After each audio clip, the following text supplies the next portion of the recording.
जय हिंद एवरीवन, स्वागत है आप सभी का आपके अपने YouTube channel the defence warrior पर। पिछले लेक्चर में हमने कवर किया था सेल के बारे में।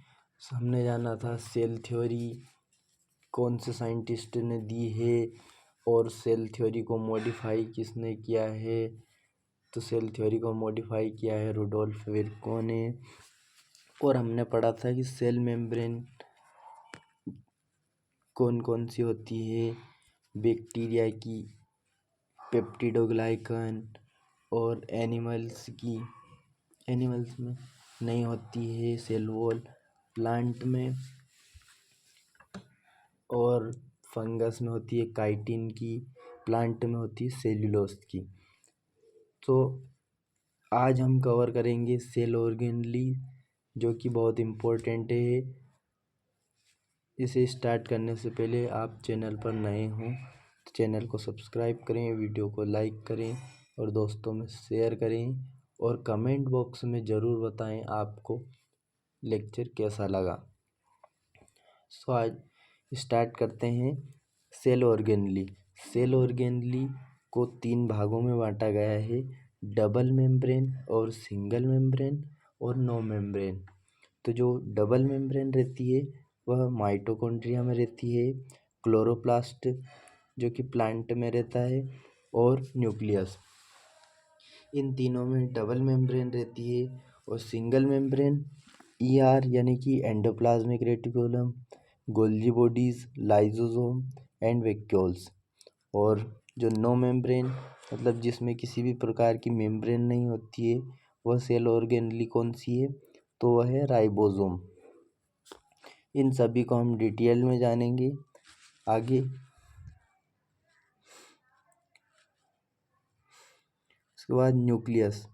Nucleus is the master of a cell. Nucleus को मास्टर ऑफ सेल कहा जाता है। It control the cell function such as metabolism, reproduction, development. यह कंट्रोल करता है मेटाबॉलिज्म, रिप्रोडक्शन और डेवलपमेंट। इसके बाद note, red blood cells have no nucleus. जो रेड ब्लड सेल्स होते हैं उनमें न्यूक्लियस नहीं होता है, बट जो इमेच्योर आरबीसी रहते हैं उनमें न्यूक्लियस होता है। उसके बाद वह न्यूक्लियस मेच्योर आरबीसी में कन्वर्ट होते टाइम नो न्यूक्लियस यानी कि न्यूक्लियस नहीं होता है, फिर उसमें होता है हेमोग्लोबिन। और आरबीसी को हम बोलते हैं इन्यूक्लिएटेड यानी कि नो न्यूक्लियस।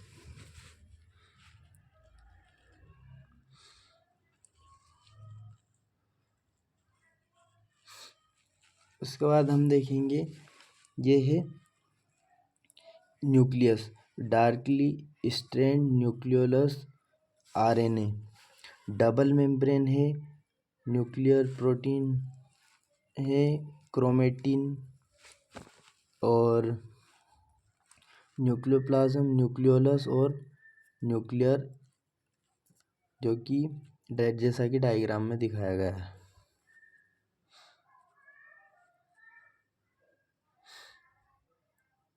उसके बाद chromosomes made up of DNA and protein.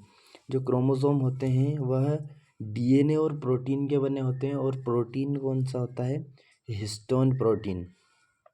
Chromosome when cell divides, chromatin fibre, histone protein, nucleosome और डीएनए।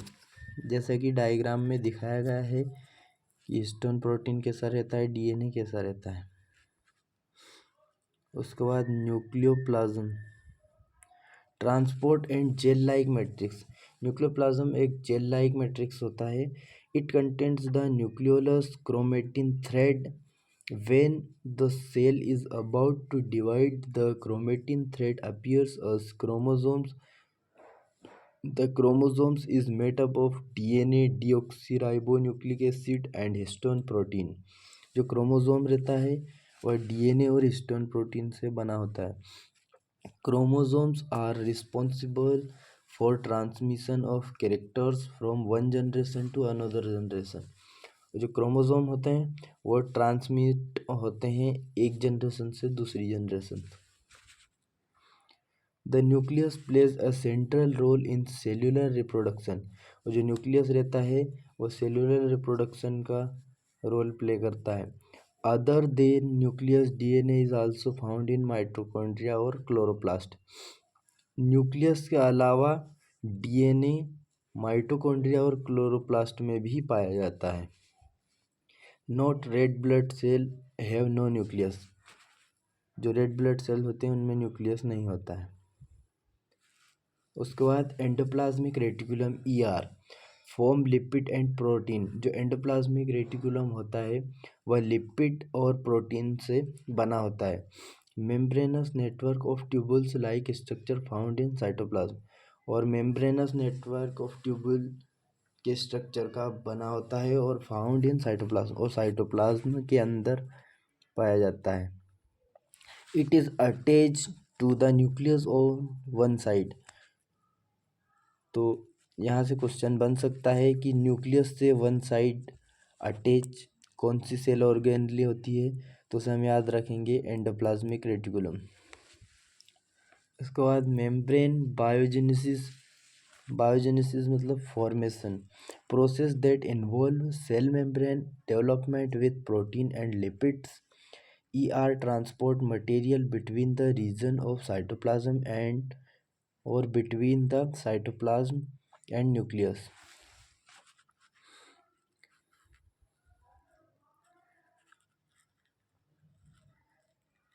जैसा कि हम डायग्राम में देख सकते हैं इस प्रकार का होता है एंडोप्लाज्मिक रेटिकुलम, जो कि न्यूक्लियस से अटैच हैं। और जो ये लाल कलर के दिखाई दे रहे हैं ये होते हैं राइबोसोम्स। और एंडोप्लाज्मिक रेटिकुलम भी दो प्रकार का होता है, एक स्मूथ एंडोप्लाज्मिक रेटिकुलम SER और एक रफ एंडोप्लाज्मिक रेटिकुलम यानी कि RER।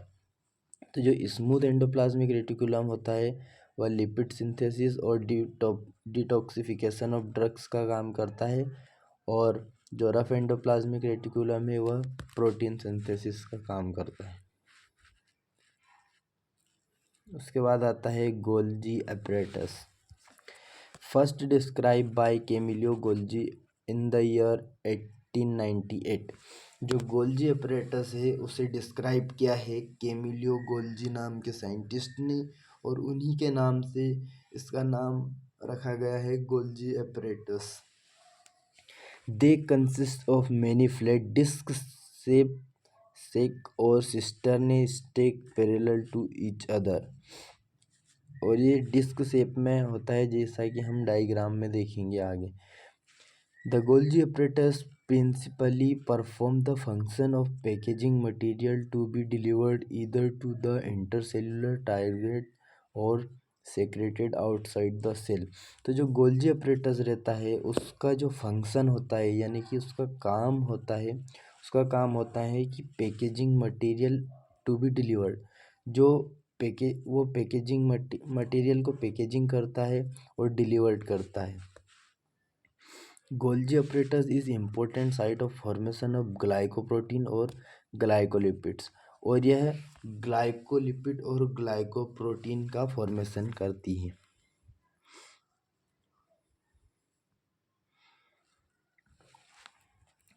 Protein lipids cis face और ट्रांसफेज, जो और trans coming transport vesicle, lumen, secretory vesicle, cisternae और न्यू फॉर्मिंग वेसिकल, जैसा कि डायग्राम में दिखाया गया है। उसके बाद आता है lysosome. Lysosome this are single membrane bound vesicular structure formed by the process of packaging in the Golgi apparatus। और जो गोल्जी apparatus होता है वो जो पैकेजिंग प्रोसेस करता है उससे बनता है लाइजोसोम।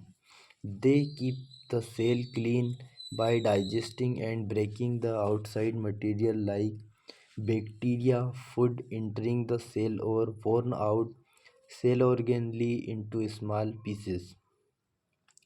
सिंथेसाइज्ड इन RER, और उन्हें हम लाइसोसोम को स्कैवेंजर ऑफ सेल के नाम से भी जानते हैं, और लाइसोसोम को एक और नाम से जानते हैं, सुसाइडल बेग।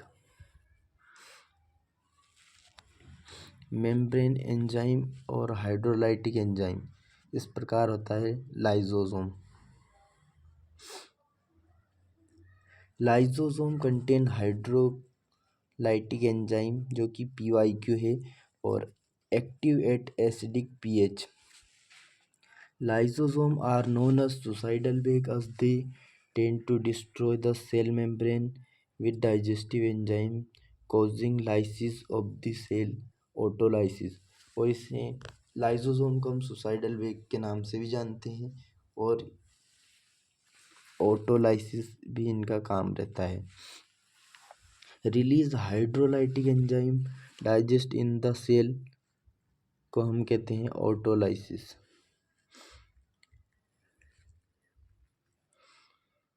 उसके बाद vacuoles are membrane bound fluid filled organelle found in the cytoplasm, जो कि साइटोप्लाज्म के अंदर पाई जाती है। उस ऑर्गेनली को हम वैक्यूल कहते हैं। Animal cell have small size vacuole whereas plant cell have large vacuole. जो एनिमल सेल होते हैं उनके अंदर स्मॉल साइज का वैक्यूल होता है, और जो प्लांट सेल होते हैं उनके अंदर लार्ज साइज यानी कि बड़े साइज का वैक्यूल होता है। सेल मेम्ब्रेन ऑफ वैक्यूल, और जो वैक्यूल की सेल मेम्ब्रेन होती है उसे हम टोनोप्लास्ट के नाम से जानते हैं। In plant cell vacuole can occupy up to 90% of volume of cell. जो प्लांट सेल के अंदर वैक्यूल होता है वह 90% एरिया कवर करता है। In plant cell vacuole are full of cell shape and provide shape to the cell. इस प्रकार का वैक्यूल होता है जैसा कि डायग्राम में दिखाया गया है,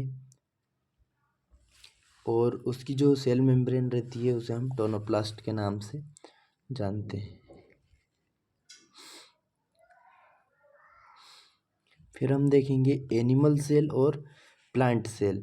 जैसे कि हमने आगे पढ़ा था कि एनिमल सेल और प्लांट सेल में जो एनिमल सेल रहता है उसमें छोटे टाइप का वैक्यूल रहता है जैसा कि डायग्राम में दिखाया गया है, और जो प्लांट सेल रहता है उसमें लार्ज सेंट्रल वैक्यूल रहता है जो कि 90% एरिया कवर करता है, जैसा कि डायग्राम में आप देख सकते हैं। इसके बाद आगे questions. Which one of the following will be resulted when an animal cell is surrounded by medium of lower concentration of water. NDA 2022 का PYQ है।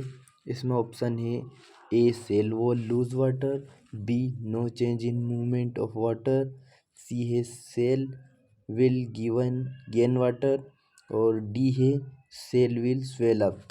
ये आपके लिए होमवर्क है, आप कमेंट बॉक्स में बताइएगा कि इसका सही आंसर क्या है।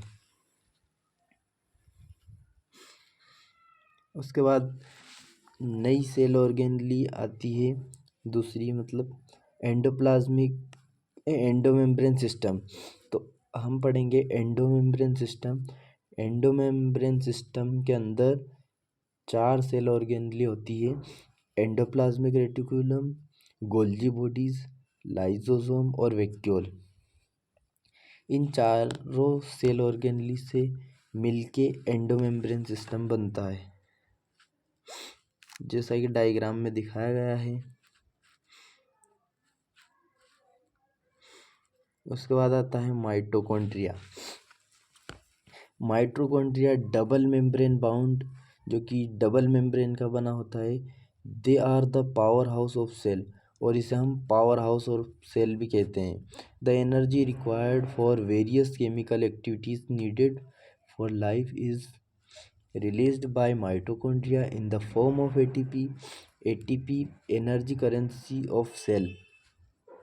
Surrounded by double membrane, the outer membrane porous और इनर मेम्ब्रेन डीपली फोल्डेड, और उसे हम क्रिस्टे नाम से भी जानते हैं। Mitochondria is considered as prokaryotic cell inside eukaryotic cell, और एग्जाम्पल है C6H12O6 plus O2 energy plus energy यानी कि ATP plus H2O। DNA makes the mitochondria semi autonomous, और जो DNA रहता है वह सेमी ऑटोनोमस होता है। और इसमें हमने देखा था कि जो इनर मेम्ब्रेन रहती है वह डीपली फोल्डेड रहती है और वह क्रिस्टे होती है, जैसा कि डायग्राम में दिखाया गया है।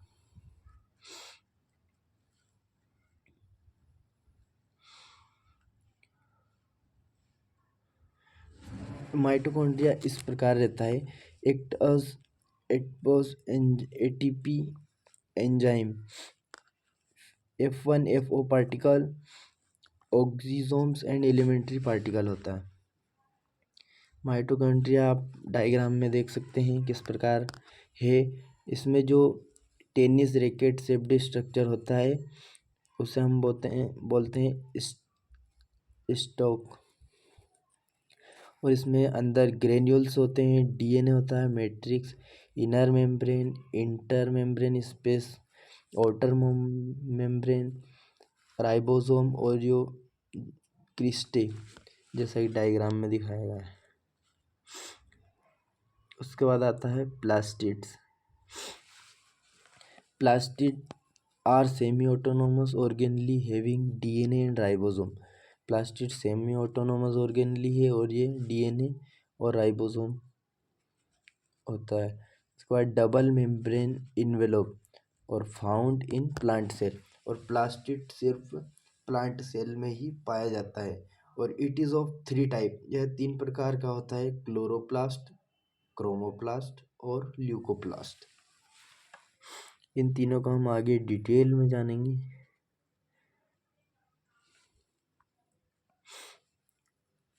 ये है क्लोरोप्लास्ट।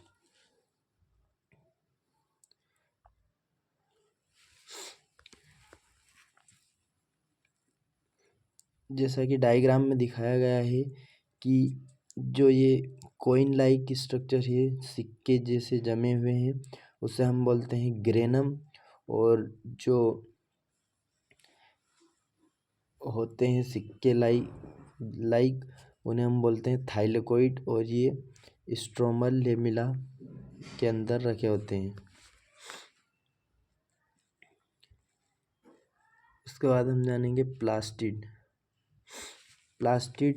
क्लोरोप्लास्ट, जो क्लोरोप्लास्ट होता है उसे हम किचन ऑफ सेल के नाम से भी जानते हैं। ग्रीन पिगमेंट होता है, फाउंड इन प्लांट सेल, और ये प्लांट सेल में पाया जाता है, उसे हम क्लोरोफिल कहते हैं। इन्वॉल्व इन फोटोसिंथेसिस, और यह फोटोसिंथेसिस में इन्वॉल्व होता है। उसके बाद क्रोमोप्लास्ट, कलर्ड प्लास्टिड होता है, और yellow, orange and red colour होते हैं। Provide various colour to the plant like flower, fruits etc। Chromoplast और rich in carotenoid and lipids, और यह कैरोटीनॉइड और लिपिड से बने होते हैं। उसके बाद आता है leucoplast they are the colourless plastid, यह कलरलेस प्लास्टिड होता है। Found in root and underground stem, और यह जड़ों में और अंडरग्राउंड स्टेम में पाया जाता है। They take part in storage in various substances, और इसका काम रहता है स्टोरेज का। इसे भी 3 भागों में बांटा गया है, एमाइलोप्लास्ट, एल्यूरोप्लास्ट और एलियोप्लास्ट। एमाइलोप्लास्ट का काम होता है स्टोर स्टार्च, एग्जाम्पल पोटैटो, जो यह स्टार्च को स्टोर करने का काम करता है, और एग्जाम्पल है इसका पोटैटो। और एल्यूरोप्लास्ट स्टोर प्रोटीन, यह प्रोटीन को स्टोर करने का काम करता है, और इसका एग्जाम्पल है मेज यानी कि मक्का। और एलियोप्लास्ट, इसका काम है स्टोर लिपिड्स, यह लिपिड्स और फैट्स को स्टोर करने का काम करता है। उसके बाद राइबोसोम। राइबोसोम को हम अगले लेक्चर में पढ़ेंगे और आज का लेक्चर यहीं ख़त्म होता है। आप कमेंट बॉक्स में बताएं आपको लेक्चर कैसा लगा। अंत तक बने रहने के लिए धन्यवाद। आप हमारे चैनल पर नए हों तो चैनल को सब्सक्राइब करें, वीडियो को लाइक करें और दोस्तों में शेयर करें। धन्यवाद। जय हिंद, जय भारत।